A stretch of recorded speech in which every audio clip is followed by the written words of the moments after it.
Hi, hello, வணக்கம். இன்றைக்கி நம்ம பார்க்க போகிறது என்னதுன்னா, 108 தேங்காய் உடைச்சா கண்டிப்பாக நம்ம நினச்சது நடத்தி வைக்குமா? கண்டிப்பாக நடக்குங்க. அதை பற்றி டீட்டெயிலாக பார்க்கலாம் வாங்க. இது என்னோட வேண்டுதல் கிடையாது, என் மாமனாரோட வேண்டுதல். அது எப்படின்னா, எனக்கு மேரேஜ் ஆகிறதுக்கு முன்னாடியே அவங்க பொண்ணுக்கும் எனக்கும் சீக்கிரமாக மேரேஜ் நடக்கணும். மேரேஜ் நடந்து நல்லபடியாக குழந்த பிறக்கணும் அப்படின்னு வேண்டியிருந்தார். எங்களோட மேரேஜ் பார்த்திங்கன்னா லவ் மேரேஜ் கிடையாது, அரேஞ்ச் மேரேஜ் தான். எல்லாரோட வீட்லேயும் பார்த்திங்கன்னா லேடிஸ் தான் ரொம்ப பக்தியாக இருப்பாங்க. ஆனால் என் மாமனார் வீட்டில் பார்த்திங்கன்னா என் மாமனார் தான் ரொம்ப பக்தியாக இருப்பார். அவர் வேண்டின மாதிரியே எல்லாமே கரெக்டாக நடந்ததால் இன்றைக்கி நம்ம 108 தேங்காய் உடைச்சோம்.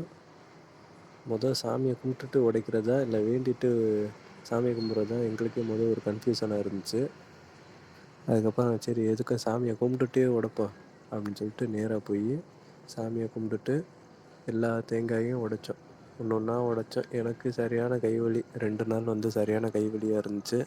என் மாமனாரும் உடைக்கலை, மாமியார் இருக்காங்களே அவங்க கூட ஒரு 2 இது உடைக்கவான்னு கேட்டாங்க. சரி உடைங்க அப்படின்னு சொல்லிட்டோம். என் ஒய்ஃபும் என் பையனும் ஒரு ஓரத்தில் அந்த சேரில் உட்கார சொல்லிட்டேன். உட்காந்து நான் எத்தனை தேங்காய் உடைக்கிறேங்கிறது பாரு அப்படின்னு சொல்லிட்டேன். உங்களுக்கும் இதே மாதிரி ஏதாச்சும் வேண்டுதல் இருந்துச்சுன்னா கண்டிப்பாக அழகர் கோவில் கருப்பண்ணசாமி கிட்ட வேண்டிக்கிட்டு இந்த மாதிரி 108 தேங்காயோ இல்லை சந்தனமோ இல்லை மாலையோ ஏதோ ஒன்று உங்களால் முடிஞ்சது நீங்கள் வேண்டிக்கிட்டிங்கன்னா கண்டிப்பாக நினச்சது நடக்கும். குழந்தை பாக்கியம் இல்லாதவங்க கூட இங்கே வந்ததுக்கப்புறம் குழந்தை பாக்கியத்தோடு இருக்காங்க. மனமுருகி வேண்டுங்க, கண்டிப்பாக கிடைக்கும். தேங்க்யூ.